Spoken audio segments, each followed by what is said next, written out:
hello viewers. Let's move on to understanding a better understanding of urban open spaces and urban landscape in general. Now, as we know that cities comprises of built and unbuilt environment, and in the presentation, the PowerPoint presentation, we have a small map of Ahmedabad, the old city of Ahmedabad.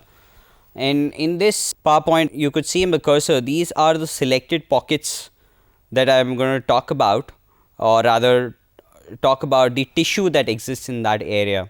If you look at the tissue that exists from this area, these are the open spaces that are linked with each other through the network of streets, and it just talks about how each open space is different from the other. When we blow up to analyze this further, we also see pockets of courtyards. So an urban tissue essentially could be measured in a 400 meter by 400 meter block, or if one wants to look at it and detail it out in a 500 meter radius, depending on the scale of the city and the structure of the city. In general, Mumbai known to be a congested city. In here, I just wanted to talk about how it's a natural harbor.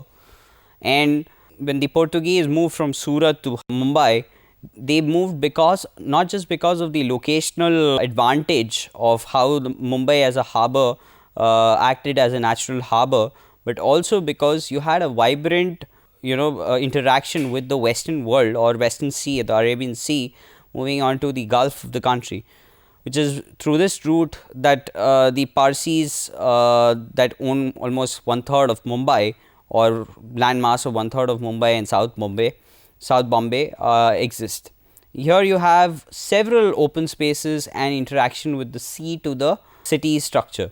The Nariman Point, which is this area, and Bandra Worli Sea Link that we call it, which is a built monument or an engineering marvel built onto the sea. Well, although Mumbai is largely congested, filled with people, has a density of over 25,000 people, 20 to 25,000 people per square kilometer in certain places, you have a large national park called the Sanjay Gandhi National Park right at the periphery of the city. And then it's also that the city is ecologically sensitive site and has plenty of rivers and lakes, which feeds the city's masses in general. This is a short video of the maximum city, the city that is so densely packed that there is no privacy to be afforded. Here it is, as you see that there is a lot of people moving around. This is not Bombay though, but just to showcase that there is so many people that I'm showing the city of Bombay. And this is an evaluation of the largest cities in 180, where India didn't even feature into it. And as the years passed by, in 1950, when we just got our independence, the population rose, and now in 2010, Mumbai is among the biggest cities. And by 2050, Mumbai will hold the largest population in any city. That's why the focus is Mumbai. This is the people trying to get to the other station, and the transport network, which is tuk-tuks or autos, ferry people to the station. The large billboards, advertising billboards, and these are the conditions of how people live. The slums just outside the Bandra station, made of containers and steel, and within these slums also you have such industries which are doing really fine, like the tailors building, and this is a video of Dharavi, and how slums have generated. There's the clear divide between the rich and the poor. The city only builds for the rich, and the poor live in these conditions of slum along the pipeline which feeds the water. This is the condition. If anyone has seen the movie Slumdog Billionaire, you would find plenty of Bombay shown in it, and the trade and occupation of the people and the spirit of the people is often spoken about very widely and very on a very well known. This is a scrap dealer in the heart of Dharavi, trying to make a living. The only open space that exists are the terraces in these slums. Most people, the men folk generally sleep on the terraces and the women inside the warmth of their houses. The city's skyline otherwise has changed. The cities progress very quickly. Same is the condition in most African developing nations. So, during the Industrial Revolution, the state of European cities were as bad as what you see in today's Mumbai. Reason being that Industrial Revolution brought about machines and opportunities for people to come and spread their opportunities to earn living in these large cities like Paris, London. The state of Paris and London was equally or probably worse than what today's Mumbai's condition is. And I will just go through as to how Baron Haussmann changed the way Paris looks in today's Paris by outrightly demolishing large number of buildings, creating large passageways, large roads leading all the way to the Triomphe d'Arc and the landmarks and monuments of Paris. Here you have the restructuring note of Paris, wherein the black lines indicate the access ways or the new access ways which would reach the arterial roads of the Paris city. And to do this, to build this access way, there were several buildings that were brought down because Paris as a city was to showcase the future of how France would develop. This is again like how I explained about showing urban tissue and analyzing urban tissue in the previous slides. We're going to get into the details of seeing how urbanity changed altogether in these portions of the Seine River. And Paris has changed quite a bit in the in due course of time. There was a highway, or rather a passage thoroughway moving all along this Seine River, which has changed entirely and has been made to be pedestrianized, which was earlier motorized. This is the example of how Paris's island, Isle de Palais looks like. In the restructuring of the roads, Haussmann had passed across these three roads, which are indicated in red as the across the Notre Dame and Hotel Dieu. They created these passageways to get a better access to these landmarks. This is an image which we are very familiar with on Paris. This is the Triomphe d'Arc, which was rather the inspiration for the present day India Gate that we have. And this is Palais Elise, which is the road or the boulevard which becomes very vibrant during Christmas. There's trees on both sides, there's nice roads on road in between, for motorable road in between, and there are cafes and sit outs and places where people enjoy the public realm altogether. And these are the roads that Baron Haussmann carved to get to the Triomphe d'Arc. Okay, now when we look at it, the Triomphe d'Arc it starts from the palace of Louis XVI, which also hosts the Louvre, to the Triomphe d'Arc, and these are the bridges across the Seine River, which sort of helps now to balance the east from the west. And this is the aerial picture of Paris in general, and there you have the Eiffel Tower, the great Eiffel Tower, which was built during the World Expo and during the Industrial Revolution. So I just want a short video of how Paris has transformed. So here's a video of people playing and enjoying open space and how things changed. Now, Paris, before it became the economic center, this is Paris, like you see. So the street is a river of life of the city and the place where we come together, the pathway to the center. These are the informal markets that are thriving in a city like Paris, which is very formalized otherwise. You see all sorts of articles being sold. The informal and the formal exist together. These are these nice big plazas and Triumph Arc along the boulevard where you have the vehicle movement. Okay, so we'll talk about another city, Brasilia. This city was created in 1960s again by Lucia Costa and Oscar Nemia.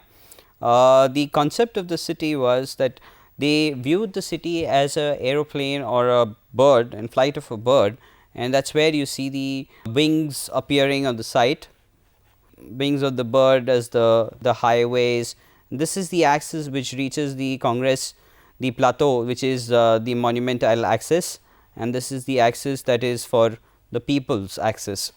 And as you see the image, this is the monumental axis that you can clearly see that there are a lot of green spaces in between. This is the Congress, and the democracy votes in the leader, the president who works from this. There is the Super 6 blocks and a repetition of these Super 6 blocks across all these spaces, all the residential highway. They were called Super 6 blocks because the building was not more than 6 stories high, and all of them had built on stilts so that they could accommodate the vehicles. The scale, this city has a population of about 2 million, and the scale of the city is humongous. It's monumental. You can't get from one place to the other by a car, by walk, and which is why when we spoke about in our earlier slides on how it is important for the cities, for the people to walk in the cities, and the city should be reduced to that size. In fact, the Greek planner, the famous Greek planner Hippodamus, used to restrict the cities to a size of 30,000 people, or where 30,000 people could reside and live together. And when the city had to expand, he built another city very close by from this particular city. And this was done because back then the amount of resources available were only limited, and it would have been adequate only for 30,000 people. So I have a short video again to talk about, which just showcases Brasilia as the capital city of Brazil. So if there's a lesson in street watching, it is that people do basics, and as environments go, a street that is open to the sky and filled with people and life is a splendid place to be. I guess that's what the makers of Brasilia, Oscar Niemeyer, as you hear him talk, he is no more now, speaks about how architecture is an invention for him in how he went about seeing these spaces. It is a beautiful space, that beautiful plinth that gives the building, creates the highlight for the building. But in general, because of the unavailability of sitting space, you won't find, all these spaces are congested with these motor vehicle, and hardly anybody could walk. They were students of Le Corbusier, so when Lucia Costa got the job to design the city, he invited Oscar Niemeyer, who built several buildings in this particular place, Brasilia, and beautified the buildings, beautified the city in general. So, although Brasilia as a city has been criticized over the years by many urban planners and activists, it continues to remain a city which symbolizes Brazil as a progressive nation. Although Sao Paulo and Rio de Janeiro are the capitals, the financial capitals. This is Jan Gehl, a very famous urbanist who's worked and transformed Melbourne and cities across. Now you see, you won't find people all on one man walking all along. It's just impossible to walk the city, especially designed for cars. Cars and bikes were considered to be a member of the family, and houses were the machines for living. So when I get back to understanding of urban open space, now why it should be celebrated, why these urban open spaces need to be the focus, and how it should be looked at. So, I am going to essentially talk about or categorize the urban open spaces into four essential topics, mainly the streets. Most cities have large amount of streets, which varies from anywhere between 6 to 25% of their whole urban mass or urban area. Parks, public squares, and plazas. These are the second thing that I will talk about in the course of urban open space, and how people react to these open spaces. Waterfronts and its edges, urban forestry and agriculture. Waterfronts and its edges specifically because now that in Indian cities we've started polluting our waterways, it just becomes it's no more a pleasure going onto the water edges. But then there are examples in the city in my presentation, in which I will be talking about how water edges and urban spaces, how water edges are important to our urban spaces. Okay, so this is another video, which is a video of a competition entry, which in 2013 Urban Land Institute had created a competition, and this competition will showcase the 5 urban open spaces or urban landscape design which won the competition. So, in a congested city, how and where these, where you could play and relax. These are the kind of urban open spaces that all of us aspire for in India, but we seldom have any to celebrate them. Places where people could do yoga right along the sea, right next to the sea, or walk around in nice tree shades, and would sit around in tree shades and enjoy the water and overlook a water body. These are examples of ghats that I'll show you in the future, and the volleyball courts and spaces where children could play. And so this is Brooklyn Bridge Park, and how it transformed and created this small park across on the water edge, where people could look at the water edge and enjoy the water area. This is a phenomenal idea where people get to engage with the water. This is Cumberland Park in Nashville, Tennessee. Again, a beautiful example of how urban open spaces and brings out the child in you, from dredging and enjoying and planting trees. When you're planting a tree, you're planting a hope. And how children play in sand, because this is the parks and waterfronts in Southeast Falls Creek. This is in Vancouver, British Columbia.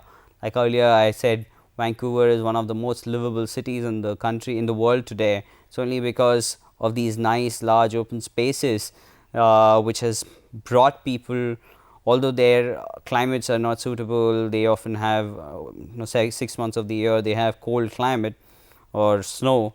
It's covered laden with snow. People celebrate these open spaces. This is Wilmington Waterfront Park again in California. Again, children, people enjoying. Else, most of the time you'll find that our public open spaces are filled with car parks. This is just fabulous. It's sometimes we wonder whether we could get this in India. And this is the Yards Park in Washington DC, where the water edge is made to being accessed by the people to enjoy the surrounding, and you have this space being used for people to exercise and enjoy that space altogether. So before I go any further, I'll just quickly talk about urban tree cover and urban open space. Now, in some cities, some green cities, we have about 20 to 30% of the total geographic area which is under the green space, and as per the WHO standards itself recommends about 9 meters square of green open space per capita is required in a city. But you will be surprised to see that in most Indian cities you don't have that. A city like Ahmedabad, Surat, all of them have a lesser green cover of less than 10%, 9%. You see city like Atlanta, which has a huge 53.9% green cover, is a area which is spread across 4,000 square kilometers, and having a resident population of only 50 lakhs or 5 million people. And whereas a city like Delhi, 20% of the city's area is under road as such. So a large amount of cities, like a new city like Chandigarh and Gandhinagar, have higher ratio or higher percentages of green cover than the city in general.